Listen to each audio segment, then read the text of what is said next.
Senhor, fazei-me instrumento de vossa paz. Onde houver ódio, que eu leve o amor. Onde houver ofensa, que eu leve o perdão.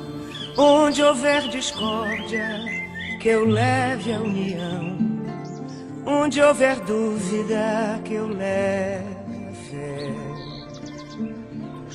Onde houver erro, que eu leve a verdade. Onde houver desespero, que eu leve a esperança. Onde houver tristeza, que eu leve a alegria. Onde houver trevas, que eu leve a luz. Ó Mestre, fazei que eu procure mais consolar que ser consolado, compreender que ser compreendido, amar que ser amado, pois é dando que se recebe, é perdoando que se é perdoado, e é morrendo que se vive para a vida eterna.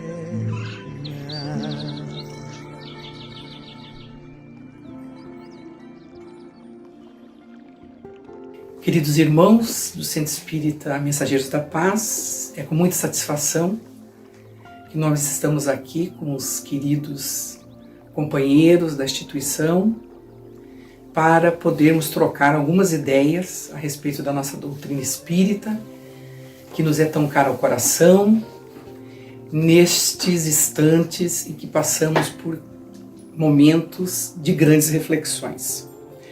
Então podemos debater a respeito desse tema que iremos tecer algumas considerações, lógico, que sempre superficiais, porque a doutrina é muito rica e o próprio personagem que nós vamos focar na noite de hoje, que é Francisco de Assis, e a sua existência entre nós, requer sempre bastante conhecimento. Mas Francisco de Assis, então, é esse espírito de uma envergadura que nos preenche realmente a existência. E por que nós vamos tratar a respeito deste homem? Porque a nossa vida na atualidade, ela requer esses grandes personagens para que possamos ter ânimo, esperança, né? Para que nós possamos, como diz César Braga Said, termos a oportunidade de refletirmos a respeito deste grande homem que nos reflete esse sol de primeira grandeza, que teve a capacidade de extrapolar os limites históricos do seu tempo. Francisco fez isso. E nós também, de acordo com a nossa vontade, com a perspectiva íntima que trazemos em potencial, porque todos nós, como disse o nosso Mestre Jesus, temos essa capacidade também, porque todos nós somos deuses com D minúsculo. Então a nossa vida moderna nos fala, a nossa querida irmã Joana de Ângeles, nos diz que nós somos criaturas que vivemos para a vida exterior, né? E nós estamos sentindo hoje de uma forma muito interessante, porque muitas pessoas estão vendo esse momento de quarentena como uma forma de aprisionamento. Estar no seu lar, estar obrigado a ficar dentro da sua casa, né? É um momento de dificuldade, e não de uma forma prazerosa, um momento de autoencontro, quando o nosso querido companheiro Divaldo Pereira Franco tem pedido a todos nós, do movimento espírita, principalmente, que nós enfrentemos esse momento da pandemia como um momento de autorreflexão, para que nós façamos essa viagem interior, para a qual nós nunca temos tempo. Essa que é a realidade, porque a vida moderna, ela nos propõe essa viagem cotidiana em busca do nosso pão, em busca da nossa vida, principalmente profissional, em busca dessa vida de prazeres que a vida moderna nos impõe, porque nós vamos, a gente vê que as pessoas não vivem sem o shopping, né, e o shopping fechou e a gente está sobrevivendo sem o shopping. Nós não estamos falando na questão econômica, né, gente? Que é muito importante para uma grande parcela da sociedade.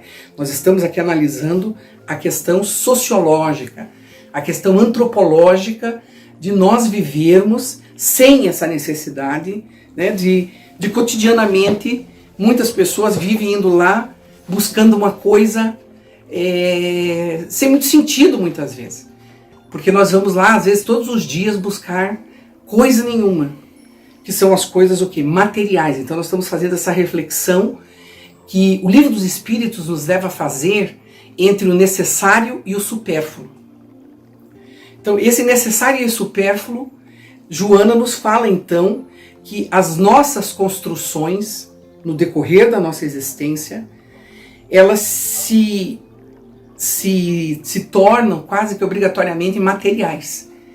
E a vida espiritual, daquilo que realmente nós somos, porque somos um espírito reencarnado, elas se perdem no decorrer da existência corporal.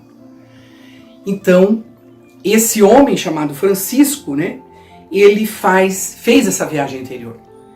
Ele reencarnou com essa missão, né, em plena, praticamente, Idade Média, com a missão de fazer, então, essa reflexão. Ele que havia sido João Evangelista, que aprendeu com uma vida longeva, porque ele foi o único discípulo do Mestre Jesus, que não pereceu, né, através do sacrifício físico, viveu uma vida quase até 90 anos de idade, e aprendeu então, e o mais interessante, nós estávamos então lendo quase todas as biografias de Francisco novamente, e ele escreveu então esse momento, talvez que nós estejamos vivendo, uma parcela dele que seria então o Apocalipse, porque ele escreveu o Apocalipse na ilha de Patmos, quando ele foi degradado pelo Império Romano para a ilha de Patmos, e lá então, naquele silêncio,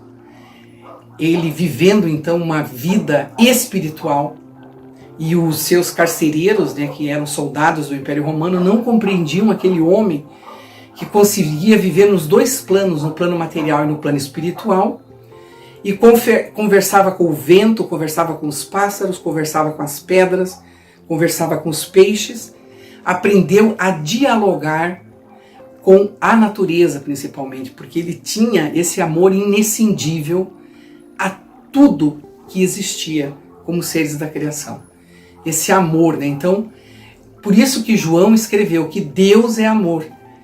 E ele viveu intensamente esse amor pelo Cristo, porque ele conheceu Jesus nas bodas de Canaã, naquelas bodas festivas, esteve ao lado de Jesus no seu momento crucial, naquele momento de extremo sacrifício de Jesus, naquele momento de doação integral do Cristo na sua crucificação. Então, João Evangelista foi esse homem que reencarna na figura de Francisco, nos mostrando então a sua missão. E Joana, numa mensagem belíssima, no livro Sol de Assis, ela nos diz que o seguinte, né, que Francisco renasceu naquele momento em que Jesus também já havia sido esquecido pelos homens. Porque nós esquecemos facilmente aquilo que nos obriga ao sacrifício.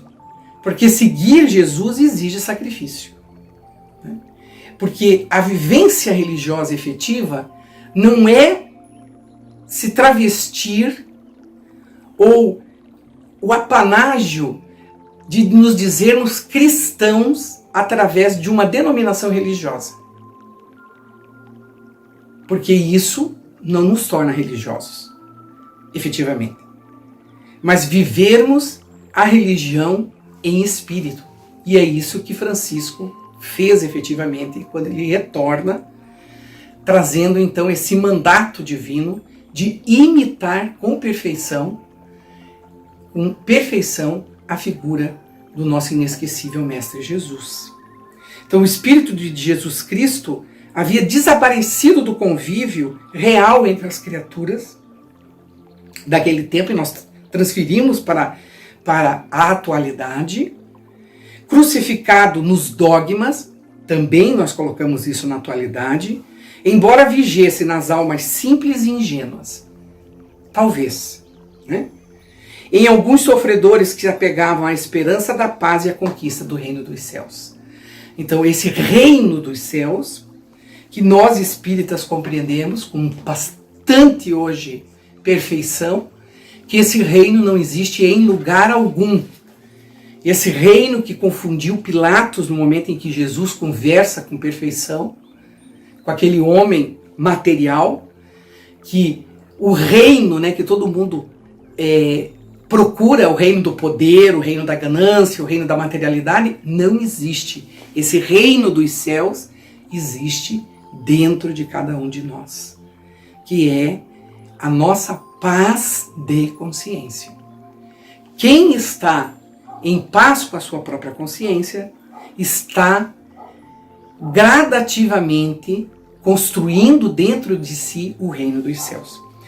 E Francisco, que havia reencarnado com essa missão, também passou como São João da Cruz e todos os grandes missionários e todas as criaturas humanas passam. Porque nós queremos passar pela existência humana sem nenhuma tristeza, sem nenhuma dificuldade, sem nenhuma dor.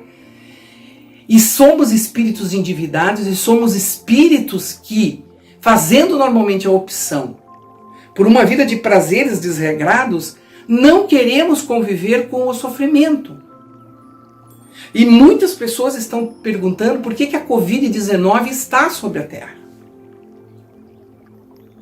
Como se ela não fosse fruto dos nossos equívocos, infelizmente.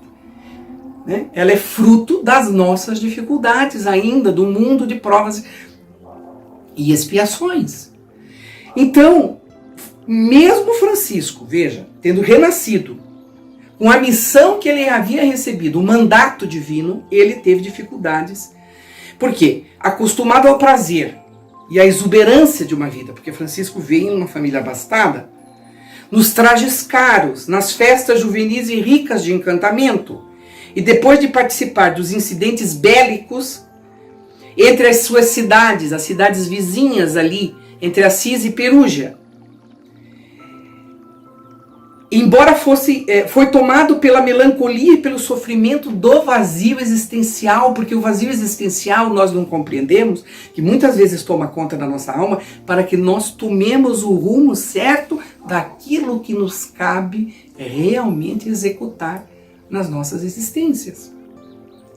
Então, nesse momento, Francisco, então, tomado desse vazio existencial, conseguiu, então, achar o verdadeiro sentido da sua existência e com aquela alegria juvenil da qual ele era portador, como nas bodas de Canaã, ele reencontra o sentido real da sua existência e a alegria de conhecer o Mestre Jesus, não aquele mestre dos dogmas da sua religião tradicional, mas o Jesus desataviado e simples, o Jesus que caminhava ao lado das criaturas necessitadas, o Jesus que obraria, que faria o serviço ao seu semelhante através das suas próprias mãos. Então ele abandona o luxo, os prazeres e se torna aquele discípulo bem-amado. E faz esse casamento supremo, né, com toda alegria, não com tristeza, não com aquele ranço que a igreja da Idade Média coloca, né, com aquela visão de morte, não, com a alegria.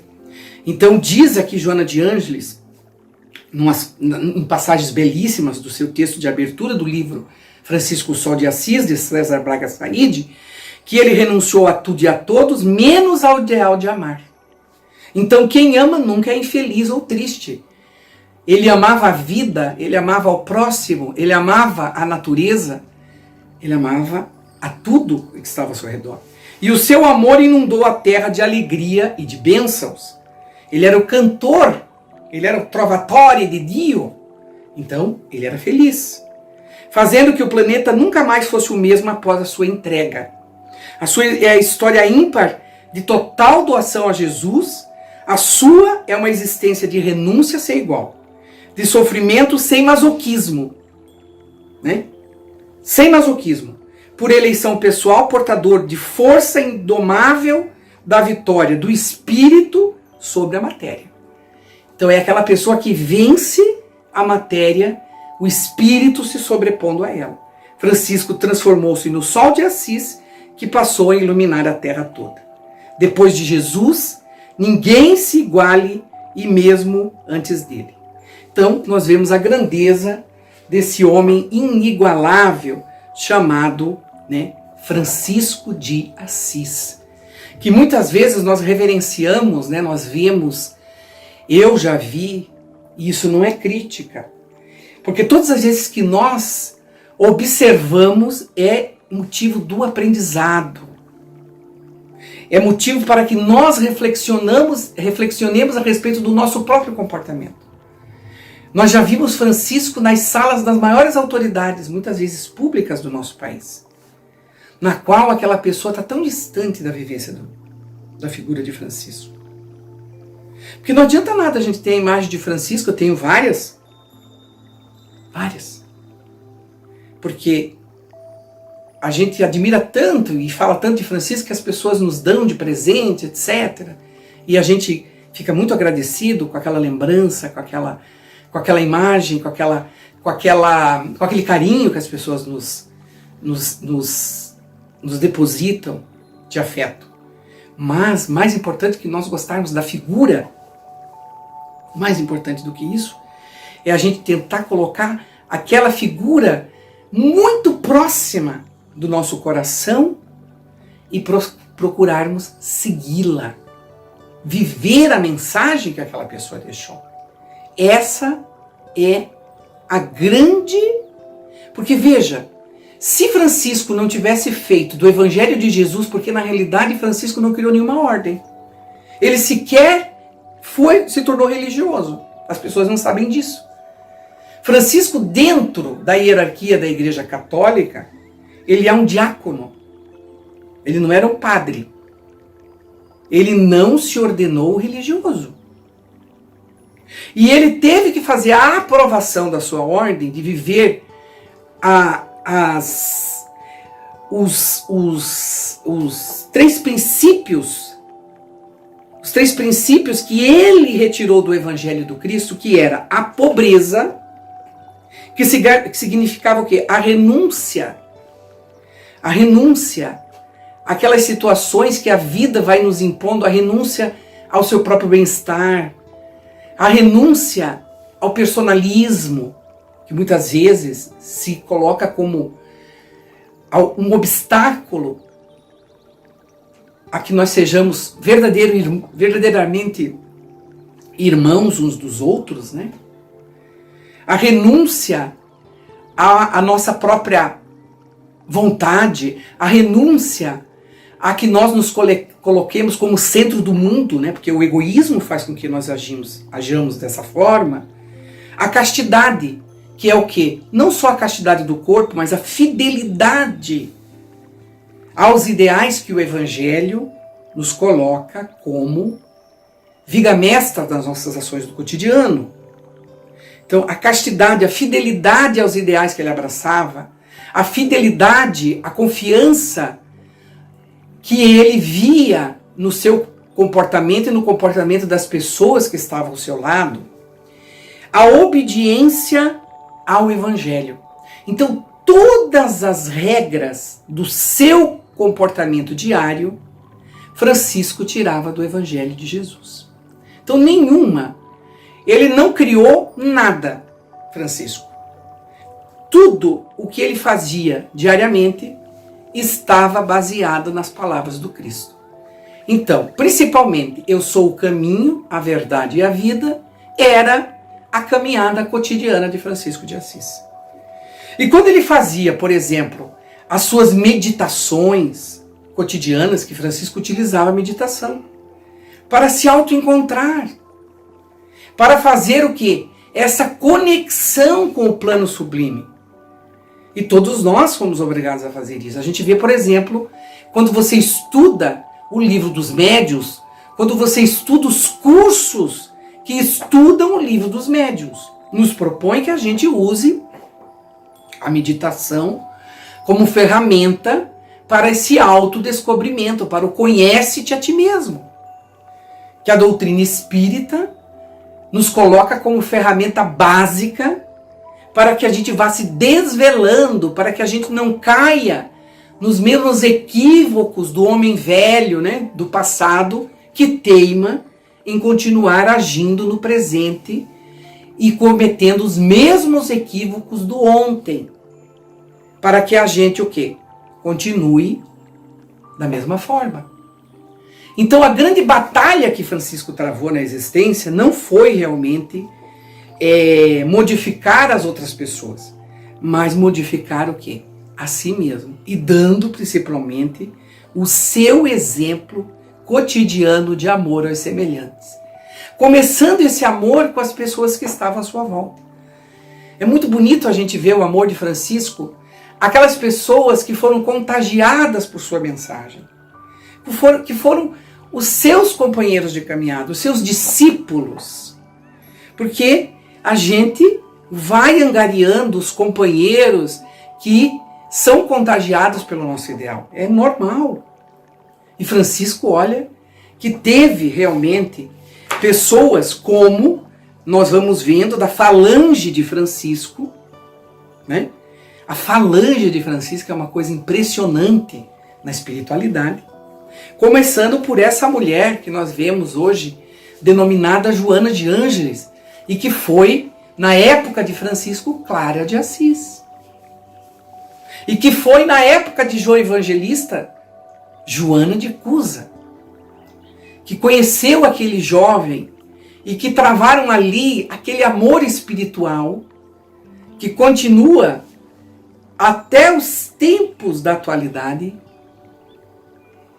construindo então esse amor transcendente que cria essas sementes de espiritualidade, a exemplo da Mansão do Caminho em Salvador. Porque Joana pede a Francisco de Assis que ele seja o patrono da Mansão do Caminho. E para que ele fosse então patrono da Mansão do Caminho, Francisco coloca como base desta obra que ele seria patrono da Mansão do Caminho, ele seria o líder espiritual, ele daria o seu aval, a sua força psíquica da espiritualidade, aquela Mansão do Caminho, se a Mansão do Caminho tivesse como destino os filhos do Calvário, as criaturas necessitadas, as mais carentes, as ignorantes, as desprovidas, tanto espiritualmente como materialmente, de acesso, as excluídas, aquelas que estão à margem da sociedade, aquelas que não são lembradas, porque nós sabemos que na trajetória de Francisco, para que ele lembrasse da sua missão, ele teve que despertar. Sempre nós despertamos quando nós temos sensibilidade com aqueles párias sociais. E Francisco foi despertado sempre por aquelas pessoas mais necessitadas. E quais eram os mais necessitados? Como na época de Jesus, eram ainda os leprosos, os rancenianos na atualidade. E Francisco, então, ele tinha ojeriza, aqueles filhos do Calvário, e ele então se encontrou, ou na linguagem popular, deu de cara com aquela criatura. E ele então desce da sua... Porque só os cavaleiros, só os filhos dos potentados da época andavam a cavalo naquela época. E ele desce então da sua montaria e vai ao encontro daquele homem necessitado. e presta então socorro àquela criatura. E se torna o protetor. Francisco, ao longo da sua existência, dos próximos 30 anos, na sua missão, ele dá então assistência irrestrita aos rancenianos, porque ele vê naquelas pessoas as pessoas mais necessitadas do seu tempo. Então nós vemos em Clara.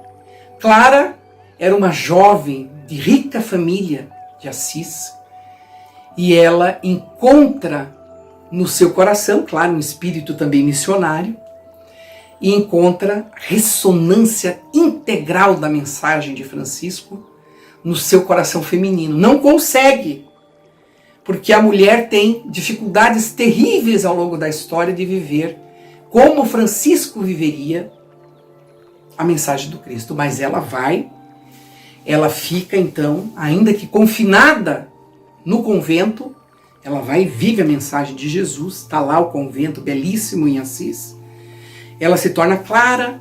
Nós temos a figura que Francisco conhece pessoalmente, que é Antônio de Pádua, um dos grandes mensageiros da figura do Cristo, um dos grandes oradores, que ele era um orador. Francisco fica impressionado quando conhece Antônio de Pádua, porque ele era Antônio de Lisboa, ele era português, e vem então concluir a sua missão nessa existência na Itália, e fica na cidade de Pádua. Por isso que ele se torna então Antônio de Pádua. E é belíssimo também porque ele, na sua linguagem de amor, ele fala aos peixes. Tem essa, né? Como Francisco fazia as andorinhas calarem para ouvir a mensagem de Jesus, Antônio de Pádua também fazia os peixes calarem, né? No seu magnetismo ele fazia os peixes ficarem. Diz que é belíssima essa passagem da vida de Antônio de Pádua. Nós temos Luís IX, né, na França, que era franciscano, e Frei Francisco de Paula, que também era franciscano. Belíssimas. Todas as histórias são de uma grandeza, porque foram todos mimetizados pela figura de Francisco de Assis. Então, são tão lindas essas histórias, são tão belíssimas as passagens de Francisco. E o que nós ficamos para a atualidade, né? O que nos traz a figura de Francisco para a atualidade, né? Fica a mensagem, né? Que aquele que não se aproxima do crucificado nada conhece a respeito do ressuscitado. Então, Francisco se aproximou integralmente do crucificado para compreender a mensagem do ressuscitado. E temos também que foi antecipado o que consta no Evangelho segundo o Espiritismo, nas palavras do Espírito da Verdade, na figura então de Francisco de Assis. Foi antecipada as palavras que constam do nosso Evangelho. Tomai, pois, por divisa estas duas palavras: devotamento e abnegação. Porque nós estávamos falando que Francisco era carinhoso com seus próprios discípulos, porque ele acordava, porque eles passavam frio, eles passavam fome. Eles só tinham realmente o necessário para sobreviver. Eles trabalhavam no meio. A missão de Francisco, nós sabemos muito bem que ele abraçou a irmã pobreza, ele vivia em extrema pobreza, né? Então, a abnegação, nós falamos, a devotamento e a abnegação, e sereis fortes, porque elas resumem todos os deveres que a caridade e a humildade vos impõem. Então, essa era a vivência de Francisco de Assis, que está no Evangelho segundo o Espiritismo, que foi escrito posteriormente em 1864, nós sabemos muito bem. Então, Francisco viveu essa passagem do nosso Evangelho segundo o Espiritismo. Ele viveu. E ele então acordava, porque ele dormia muito pouco, ele com aqueles panos humildes, porque os discípulos passavam muitas dificuldades, ele cobria os discípulos, ele orava, ele magnetizava os discípulos com a sua força espiritual, para que eles suportassem as agruras da vida de abnegação, que aquele trabalho, né, que ele impunha, então, os tornasse o quê? Espiritualmente fortes. Era isso que ele fazia. E pregava o evangelho, porque a vida de Francisco era levar a mensagem de Jesus. Como Jesus espalhou os discípulos pelo mundo, ele acreditava que quanto mais nós divulgássemos a mensagem do Cristo, não só em palavras, mas através das nossas ações, nós realmente estaríamos cumprindo as nossas missões nessa existência. E o seu grande exemplo como homem era o desapego que nos faz livres. Vejam que interessante, o desapego. Porque ele veio numa família abastada e ele via o quanto aquela ganância material fazia com que a sua família, o seu pai principalmente, né? Porque a sua mãe já era uma pessoa de uma grandeza espiritual diferenciada, muito diferenciada. Agora, o seu pai não, o seu pai era uma pessoa apegada às coisas materiais, tanto é assim que quando Francisco se torna, né, aquele homem dedicado às coisas apenas do espírito, se causa um problema familiar terrível dentro da família. Então, Francisco nos lembra que o cuidado que precisamos tomar em desenvolver certa indiferença, que longe de ser uma virtude, torna-se um descaso, um descompromisso com aquilo que não queremos enfrentar ou tememos nos relacionar. O desapego não é uma atitude de irmos contra o mundo. Não é uma atitude de irmos contra o mundo, abominando a vida material. Não é isso, né? E todo um cortejo de coisas que a constitui, mas de amor e valorização da própria existência, entendendo e aceitando a sua dinâmica e constante transformação. Então, nós temos esse amor à vida material. Então não é nós andarmos sujos, tá entendendo? Não é nós desprezarmos a nossa casa material. Isso não é desapego, né? Não é desapego. Porque, por exemplo, Jesus não lavava as mãos antes das refeições, por exemplo, aquilo era para quebrar uma regra material que se impunha, né, como uma simples regra que não deveria ser seguida como uma regra que nada modificava o comportamento das pessoas na sua relação umas para com as outras no cotidiano. E aquilo então fazia com que as pessoas refletissem. Era isso que Jesus queria chamar a atenção. Então, o desapego é uma coisa muito importante que nós devemos pensar nesse momento da pandemia, em que tantos precisam de pouco. E poucos detêm muito. Então nós temos milhares de pessoas precisando de pouco. Milhões de pessoas precisando de pouco para sobreviver. De um pão, né? De uma roupa, de uma palavra de conforto, de um alento espiritual. Enquanto muito pouco na sociedade, porque nós temos uma desigualdade impressionante que salta aos olhos, detém muitas vezes uma quantidade enorme. Nós mesmos, se a gente for ver dentro dos nossos armários, nós detemos uma quantidade de coisas, né? De materiais, de utensílios, de roupas, de coisas que muitas vezes, até a nossa permanência em casa tem feito a gente fazer essa reciclagem, né? Pensar na figura de Francisco, no desapego, né, das coisas materiais, das nossas imagens do passado, né? Então a gente indica esse livro chamado Francisco Sol de Assis. Nós temos lido também esse outro livro que é muito bonito, fizemos a leitura recente, que é Francisco de Assis, o Alter Christus, né? O Outro Cristo, muito bonito, da autora Helena Coutinho Sabatini. Nós também fizemos a releitura desse livro de Miramês, que se chama Francisco de Assis, que é uma leitura agradável, né? Porque a gente diz que não tem o que fazer, mas a gente tem muita coisa que fazer em casa. A leitura de um livro agradável, assistir uma palestra gostosa, viajar em belíssimos filmes, conversar com os nossos familiares, ajudar na manutenção da casa, plantar uma horta, fazer uma arte nova, assim por diante, gente. Fazer uma reflexão íntima, tirar um momento para a nossa espiritualidade interior, conhecermos essas personalidades como Francisco de Assis. Muita coisa nós podemos fazer nesse momento. Orarmos uns pelos outros. Porque vivemos num momento em que Francisco orava e mantinha, veja quantas pessoas ele mantinha com seu pensamento positivo, naqueles momentos em que ele se recolhia para orar.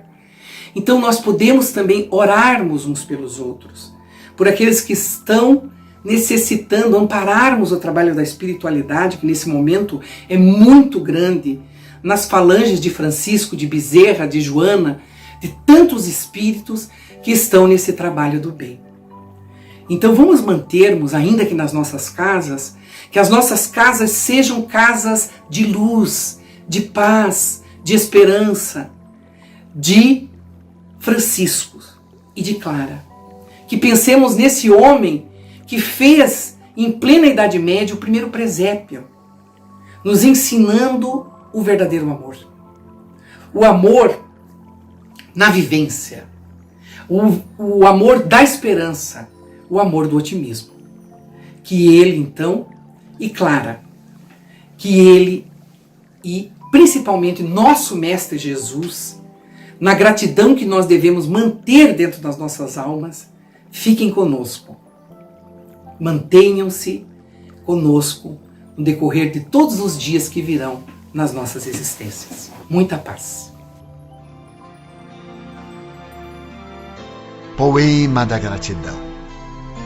Senhor Jesus, muito obrigado pelo ar que nos dás, pelo pão que nos deste, pela roupa que nos veste, pela alegria que possuímos, por tudo de que nos nutrimos. Muito obrigado pela beleza da paisagem, pelas aves que voam no céu de anil, pelas tuas dádivas mil. Muito obrigado, Senhor, pelos olhos que temos, olhos que veem o céu, que veem a terra e o mar, que contemplam toda a beleza, olhos que se iluminam de amor ante o majestoso festival de cor da generosa natureza. E os que perderam a visão, deixa-me rogar por eles ao teu nobre coração. Eu sei que depois desta vida, além da morte, voltarão a ver com alegria incontida.